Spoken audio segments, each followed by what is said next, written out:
Roger Taylor lifestyle and net worth. Roger Meadows Taylor, born July 26, 1949, is an English musician, songwriter, and record producer. He achieved international fame as the drummer and backing vocalist for the rock band Queen. As a drummer, Taylor was recognized early in his career for his unique sound and was voted the 8th greatest drummer in classic rock music history in a listener poll conducted by Planet Rock in 2005. He was inducted into the Rock and Roll Hall of Fame in 2001 as a member of Queen. As we deep dive into his legendary world of fame and success, kindly subscribe and like for more amazing content. Net worth. As of 2025, Roger Taylor, the drummer of Queen, has an estimated net worth of $250 million. This wealth stems from his contributions to Queen, songwriting royalties, solo projects, collaborations, and real estate investments. In addition to music, Taylor invested in real estate, notably owning Millhanger House, a 70-acre estate in Surrey with a recording studio. Having said that, let's dive. Early life. Roger Meadows Taylor was born on July 26, 1949, in King's Lynn, Norfolk, England. He was born in a brand new maternity ward, and his pregnant mother actually had the chance to meet Princess Elizabeth, the future queen, when the royal was touring the facility. Roger was raised in King's Lynn before moving to Cornwall along with his younger sister. At the age of 7, Taylor formed his first band with a few friends. Roger played the ukulele. By the age of 15, he had joined a semi-professional rock band. Taylor originally focused on being a guitarist, but he later switched to drumming when he realized he was better suited to the instrument. He taught himself how to tune his drums at an early age and was inspired by drummers such as Keith Moon and Mitch Mitchell. Although he would later become a highly successful musician, Taylor actually studied dentistry at the London Hospital Medical College, but he quickly became disillusioned with the field and studied biology instead. He then graduated from East London Polytechnic with a Bachelor of Science in Biology.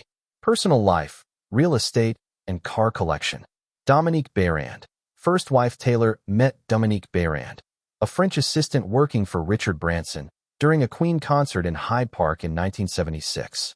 They lived together from 1980 and had 2 children, Felix Luther Taylor, born 1980, and Rory Eleanor Taylor, born 1986.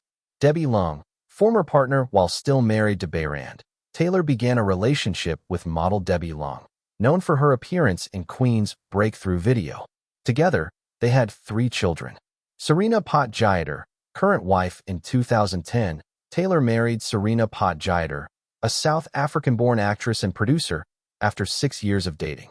The couple resides in Guildford, Surrey, and also maintains a residence in Helford, Cornwall. Car collection.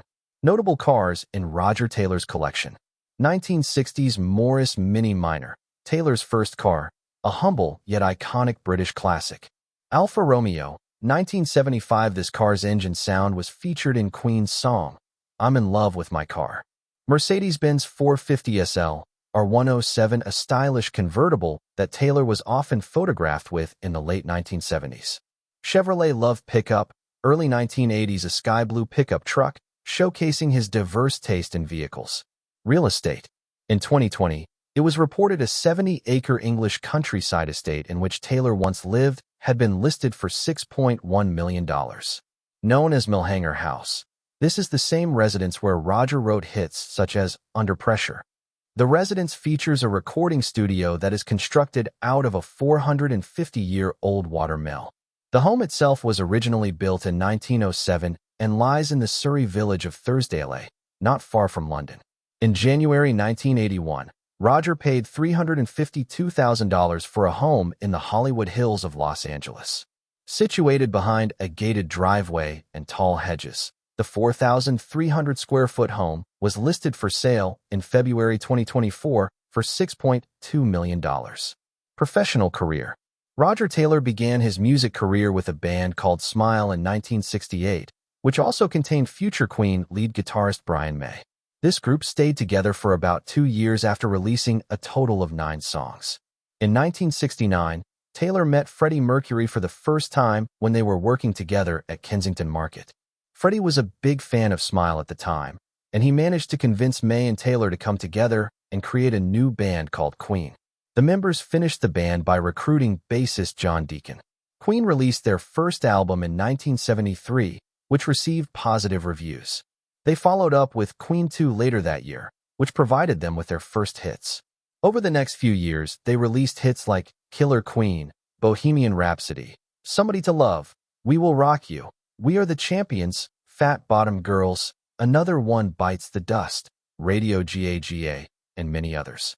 By 1988, it was becoming increasingly clear that Mercury was struggling with HIV/AIDS. In 1991, he passed away. After Freddie's passing, Queen continued with vocalists such as Paul Rodgers and Adam Lambert. Rodgers began his solo career as early as 1977 when he released his first single, I Wanna Testify. He followed up with his first solo album in 1981, entitled Fun in Space. Taylor played all instruments and performed all of the vocal responsibilities for this album. He then followed up with a number of additional albums and founded a side project called The Cross, which ultimately broke up in 1993. Taylor also performed during Queen's induction into the Rock and Roll Hall of Fame in 2001. To this day, he continues to perform live, not just in concerts, but also in various television programs. Thank you for watching. Bless up.